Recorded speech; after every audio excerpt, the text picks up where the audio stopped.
Some of the biggest disinformers are also some of the biggest corrupt actors. So fraud and power go together. And there are these books that I highly recommend that relate to autocratic governments. And one of the framings that I'm finding quite compelling right now is this notion that some of the authoritarian governments actually aren't really governments. They're basically enterprises of criminal syndicates. And I give credit to this gentleman, Moises Naim, who wrote this article in 2012 called Mafia States to give me this notion that, in fact, a lot of leaders of nation states are, if you look at them carefully, basically mob bosses, and they're the heads of organized transnational organized crime rings. And what they've done is they've somehow co-opted enough of the infrastructure of governments that they've taken over fundamentally the government apparatus. And that allows them then to go into what Anne Applebaum talks about in Autocracy Incorporated, is to work in a conglomeration context with shared contracts with other autocrats. And so her book, which just got published recently, is fundamentally discussing the links between autocrats.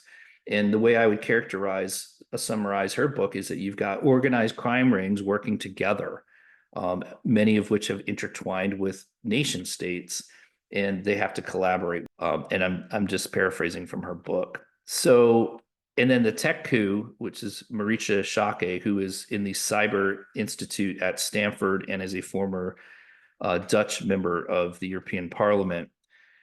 She just recently published this book and now says that a lot of the government enterprise and a lot of is all intertwined with the tech companies. So the tech companies are all intertwined with all of this as well. And Strongmen is Ruth Ben-Ghiat's work. She's a historian, and she talks about a lot, among other things, she discusses why the patterns of these dictators who take over countries and why, and a lot of it are, she does a lot on disinformation and why people believe in the disinformation. So this gives you some, bigger picture thinking about accounting fundamentally.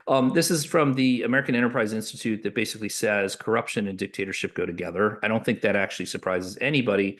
But the thing that actually gets into some of the corruption, and again, this is why we need transparency and accountability and accounting. And this is why accounting is so critical, is we see all the time theft of public resources. In fact, how much money could you make if you could have first access to the treasury, the entire tax base of a country? Nationalization of private assets happens frequently in some of these dictatorships.